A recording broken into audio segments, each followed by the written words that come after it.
Welcome back to the final results of the Bitterwoods 8-turn tournament scenario that I tried out the last few days. The biggest thing that happened combat-wise was the counterattack that the U.S. did down here at the supply depot, and they actually eliminated was a Panzer Lehr, I think. Yep. Armored infantry Panzergrenadier unit, and by retreat, and so they captured the recaptured the supply depot, and that was the last nail in the coffin for the German possibility for victory, because, well, actually for a couple reasons. We'll get to that in a second. Up here at Eupen, I know that's a weird, little bit of a sharp angle, but as you can see, that was a counterattack from the end of the Germans' 19 p.m. turn. It was a counterattack result for the infantry units in Eupen. But as some of you already know this, a counterattack, you don't have to counterattack. You can retreat out. In order to stay in the hex, you have to counterattack at least one of the previous attacking hexes. So in this case, since it is a tournament scenario, and it's a little bit gamey, but I just retreated out, and there's no chance for the German player to retake or take the Eupen hex because there are no turns left. So in those terms, the Allied wins a little more easily because Eupen is still theirs. Now the other part of this is I made a pretty major mistake in thinking that Vilsholm was this hex that I was struggling to capture for several turns. You can see right here, and I finally did, but Vilsholm is not a victory hex. I rechecked both the 6th turn. I don't know why I thought that it was. If I can pull back here, if you can see the 8-turn victory conditions, the possibilities: Trois Points, Stoumont, Baston, Eupen, Neufchâteau, which is, there's no way. The one that I really messed up on was the fact that Vilsholm was not a victory point hex, and then on the other side of that, the one that actually I should have been concerned with, and maybe, I don't know if it's, I didn't remember about these crossroads being a victory point hex, and the German player most likely would have had a better chance at getting this with a bigger push. I was stuck here, but I think it could have had, especially units down in Baston, once they captured Baston, they would have been able to come back up and help out at the crossroads. So that was a mistake, obvious mistake.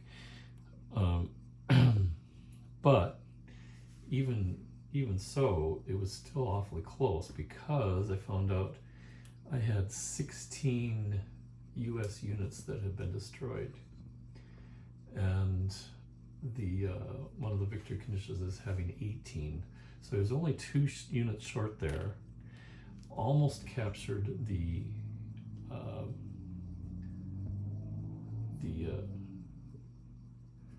fuel dump here, and actually did capture it and then lost it on a counterattack.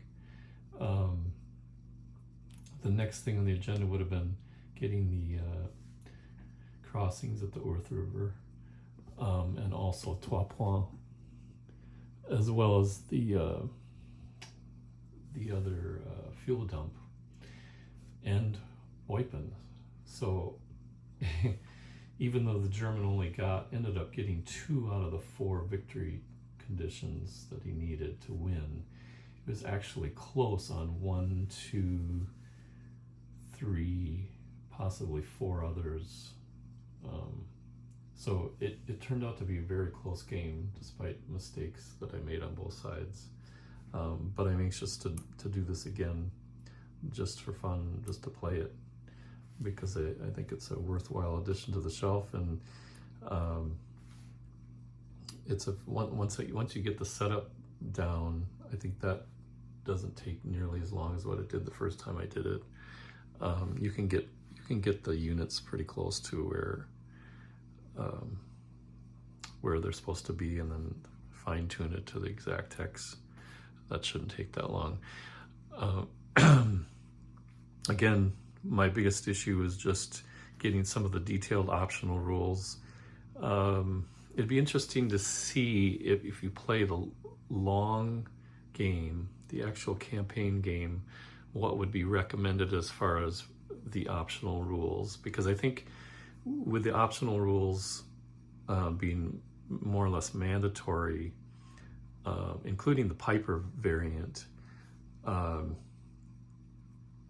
it seems that the tournament scenario is pretty evenly balanced, and I like to play that again at the very least, just to see if I can do better on both sides. And the biggest thing I didn't utilize as the German offensive player was this Angriff attack, and it's mainly used to go around strong points so that you can get panzer units in past the line of defense. And I think the first few turns, when supply is not as big an issue, or it's actually no issue for the German, because they don't need to worry about supply the first few turns, and that would be a time to try to go around and maybe threaten more surrounded American units, and threaten to get to some of the victory hexes a little bit sooner, and stretch the American player. So that's something I would definitely utilize more when I do this again, whether it's the tournament scenario or one of the longer ones. I don't know if I'd set up, I haven't really looked at the Relief of Bastogne, or I think there's a shoulder, something they call a shoulder scenario. I'm not sure about the setup time for that, and whether that getting all the units into the right spots, or whether it would be worth it, but that's something for down the road. So that's my conclusions about this game, and especially the tournament scenario in particular. It's a really good one. It's one of those games where it has just enough realism, I think, to make it feel like you can get some of the historical results, and yet it leaves it open so that it's not just like replaying a simulation and you know what's going to happen. So it's going through the motions, more or less. It's one of those games that balances having fun playing the game and having an interesting experience as far as honoring history and discovering historical perspectives. So it's a good one. It may be a few days, but I'm going to next tackle End of Empire, because Compass was very kind in sending me some replacement counters, even though I didn't buy the game directly from them. But that'll be interesting. There's a lot of counters, but so far the rules don't look too bad. I haven't gotten to the combat rules yet, but it looks fun, and I'm anxious to get that started and see how that plays out. So End of Empire is up next on the General's Retreat. Thanks for watching. We'll see you later.